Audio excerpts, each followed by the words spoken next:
Muy buenos días, soy el alumno Patrick Ervin Ramón Mesa, estudiante de la carrera de Contabilidad de la Universidad Autónoma del Perú. El día de hoy les voy a hablar acerca de la NIA 240, que habla acerca de las responsabilidades del auditor en la auditoría de estados financieros con respecto al fraude. Mi docente a cargo es el profesor Gallegos Montalvo Hugo Emilio. Bueno, prosiguiendo. ¿Qué es una NIA? El objetivo de las normas internacionales de auditoría es definir y ofrecer directrices acerca de los fines y los principios básicos que rigen una auditoría de estados financieros. El objetivo principal de las NIAs es asegurar que los auditores realicen con calidad, consistencia y transparencia, proporcionando uniformidad en los procedimientos y resultados a nivel internacional. Esto permite que los informes de auditoría sean entendidos y aceptados en diferentes países, facilitando la comparación de la información financiera y fortaleciendo la confianza pública en los negocios y mercados globales. Las NIAs abarcan aspectos como la planificación, la evaluación de riesgos, la obtención de evidencia suficiente y adecuada, y la emisión de informes claros y confiables. NIA 240. Responsabilidades del auditor en la auditoría de estados financieros con respecto al fraude. La norma internacional de auditoría 240, o más conocida como NIA 240, establece las responsabilidades del auditor en relación con el fraude en una auditoría de estados financieros. A continuación, se van a resumir los puntos más importantes sobre la aplicación de la NIA 240, en especial cómo definir el fraude, qué es el escepticismo profesional, las responsabilidades profesionales, la evaluación de la evidencia, la documentación y por último, algunos ejemplos que se puede ver hoy en día en el Perú. ¿Qué es el fraude? El fraude en la NIA 240 es un acto intencional cometido por la administración, empleados o terceros que implica el engaño para obtener una ventaja injusta o ilegal y que resulta en una declaración errónea material en los estados financieros. La NIA 240 distingue en dos tipos principales de fraudes relevantes para la auditoría, las cuales son el fraude relacionado con la información financiera y el fraude relacionado con la apropiación indebida de activos. Esta primera, la que está relacionada con la información financiera, se refiere a distorsiones, alteraciones u omisiones intencionales en las cifras o revelaciones de los estados financieros con el objetivo de engañar a los usuarios de la información financiera. Por ejemplo, la manipulación, falsificación o alteración de registros son de registros contables son aquellos puntos o ejemplos que se les puede abarcar de acuerdo a este tipo principal de fraude. Dos, con el fraude relacionado con la apropiación indebida de activos, consiste en el robo o uso no autorizado de los activos de la entidad, generalmente por parte de los empleados, tanto en pequeñas como grandes cantidades. Ejemplo, la sustracción de efectivo, inventarios u otros activos. Por lo tanto, el fraude implica la intención y ocultamiento, y su detección es una de las responsabilidades claves de la administración y el gobierno de la entidad, aunque el auditor debe considerar el riesgo de fraude durante su trabajo. Prosiguiendo, ¿qué es el escepticismo profesional? El escepticismo profesional, según la NIA 240, nos menciona que es una actitud mental que el auditor debe tener en cuenta siempre que hace este tipo de trabajos. ¿Qué es lo que implica? Una mente inquisitiva, una atención especial a las circunstancias que pueden indicar posibles incorrecciones debidas a errores o fraudes y una valoración crítica de la evidencia de auditoría. El auditor debe mantener este escepticismo profesional durante toda la auditoría, cuestionando continuamente la información y las evidencias obtenidas y reconociendo que puedan existir circunstancias que causen que los estados financieros contengan incorrecciones materiales, especialmente por fraude. Esta actitud es fundamental para detectar indicios de fraude. y está íntimamente ligada a los principios de objetividad e independencia del auditor. El escepticismo profesional no solo implica dudar y cuestionar, sino también investigar incongruencias, corroborar la información proporcionada por parte de la dirección. Responsabilidades profesionales que debe tener un auditor. La responsabilidad profesional del auditor, según la NIA 240, se centra en las consideraciones de fraude durante la auditoría de estados financieros. Los puntos fundamentales son la obtención de seguridad razonable, que quiere decir que el auditor es responsable de obtener una seguridad de que los estados financieros tomados en su conjunto estén libres de incorrecciones materiales, ya sean causadas por fraude o por error. Identificación y evaluación de riesgos de fraude. El auditor debe identificar y evaluar los riesgos de incorrección material debido a fraude, considerando factores que pueden incentivar o facilitar conductas fraudulentas. Diseño y ejecución de procedimientos. Debe diseñar e implementar procedimientos de auditoría apropiados para responder a los riesgos identificados, incluyendo la consideración de la posibilidad de que la administración pueda eludir los controles internos. Comunicación. El auditor está obligado a comunicar a la dirección y cuando corresponda al órgano del gobierno.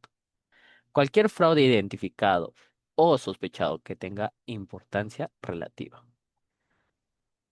Documentación. Debe documentar adecuadamente los procedimientos realizados, los riesgos identificados y las conclusiones alcanzadas en relación con el fraude. Manifestaciones escritas. Debe tener manifestaciones escritas de la administración sobre su responsabilidad en la prevención y detección del fraude.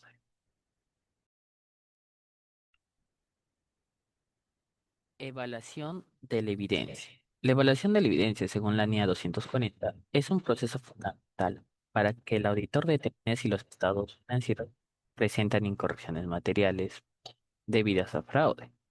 Los puntos claves de este proceso son los siguientes. Obtención y análisis de la evidencia.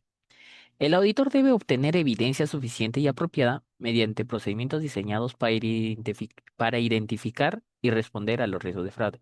Esto implica realizar pruebas tanto analíticas, inspeccionar documentos y corroborar información.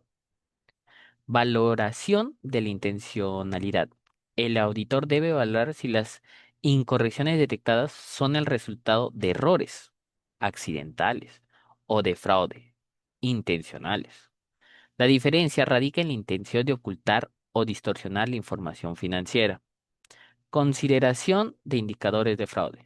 Durante la evaluación, el auditor debe estar alerta a circunstancias que pueden indicar fraude, como inconsistencias en la información, respuestas evasivas por parte de la dirección o transacciones inusuales y complejas. Razón profesional. El auditor debe aplicar su juicio profesional para valorar la evidencia obtenida, considerando su calidad, consistencia y fiabilidad. Esto implica cuestionar la información y no dar por sentada la honestidad de la dirección. Documentación de los hallazgos. El auditor debe documentar adecuadamente los procedimientos realizados, los riesgos identificados y las conclusiones alcanzadas, especialmente si existen indicios de fraude o si se han detectado incorrecciones materiales. Documentación. La documentación en la NIA 240 es un componente clave que garantiza la calidad, transparencia y fundamentación del trabajo del auditor respecto al encontrado. Según la norma, el auditor debe documentar procedimientos y respuestas a los riesgos de fraude, incluir en la documentación las respuestas globales a los riesgos valorados de incorrección material debida al fraude, la naturaleza, el momento y la extensión de los procedimientos de auditoría, así como la relación de estos procedimientos con los riesgos valorados en cada afirmación relevante. Resultados de los procedimientos. Documentar si los resultados de los procedimientos de auditoría, especialmente aquellos diseñados para responder al riesgo de que la dirección eluda los controles. Comunicaciones sobre el fraude. Registrar todas las comunicaciones realizadas a la dirección, a los responsables del gobierno de la entidad, a autoridades reguladoras y a otros interesados. Justificación de presunciones o excepciones. Si el auditor concluye que, en las circunstancias del encargo, no es aplicable la presunción de que existe un riesgo de incorrección material debida a fraude, debe documentar las razones para esa conclusión. Esta documentación es esencial para respaldar el juicio profesional del auditor y para permitir una revisión posterior del trabajo realizado. Ejemplos de fraudes en el Perú según la NIA 240. A continuación, les platicaré acerca de algunos ejemplos de fraudes que ocurren dentro de nuestro país y que encajan con la definición de esta NIA. Manipulación de estados financieros. La presentación de estados financieros con cifras maquilladas para obtener préstamos bancarios, atraer inversionistas o cumplir con con requisitos regulatorios. Por ejemplo, hay empresas que inflan sus ingresos o reducen sus gastos para mostrar una situación financiera más favorable. Apropiación indebida de activos, robo de efectivo, inventarios u otros activos por parte de empleados o directivos. Por ejemplo, empleados que desvían dinero de la caja chica o inventarios que desaparecen sin justificación. Transacciones ficticias. Registro de compras o ventas inexistentes para justificar pagos o desvío de fondos. Por ejemplo, facturas falsas emitidas a proveedores inexistentes para apropiarse del dinero. Alteración de documentos. Modificación de órdenes de compra, cotizaciones o facturas para ocultar transacciones reales o justificar gastos no autorizados. Conflicto de interés o de intereses. Empleados o directivos que realizan negocios con partes relacionadas sin la debida autorización o transparencia, perjudicando a la empresa. Algunos casos prácticos podrían ser como el departamento de compras. En algunas empresas peruanas, el personal de compras y los proveedores tienden a falsificar órdenes de compra y cotizaciones para desviar fondos de de la entidad. Las transacciones de pago se realizan directamente entre el encargado y el proveedor. Sin la documentación adecuada, no existe, lo que permite el desvío de recursos. Por parte del departamento de ventas, se han identificado casos en que los estados financieros reflejan ventas que no coinciden con la facturación o los ingresos reales. Por ejemplo, ventas registradas por un monto muy superior al efectivamente cobrado o ingresado en la cuenta bancaria, lo que implica un falseamiento intencional de los resultados. En conclusión, la NIA 240 establece las responsabilidades del auditor respecto al fraude en la auditoría de estados financieros, enfatizando en la necesidad de mantener su escepticismo profesional, identificar y de evaluar los riesgos de incorrección material debido a fraude. Aunque la dirección y el órgano de gobierno tienen la principal responsabilidad en la prevención y detección de estas, el auditor debe obtener evidencias suficientes y adecuadas para respaldar sus conclusiones y responder apropiadamente a cualquier indicio de fraude detectado. En conclusión, la NIA 240 fortalece la calidad y credibilidad de la auditoría al proporcionar un marco claro y robusto para la detección y comunicación del fraude, contribuyendo así a la confianza pública en la información financiera. Bueno, muchas gracias. Y esto sería todo para explicar acerca de la NIA 240. Muchas gracias.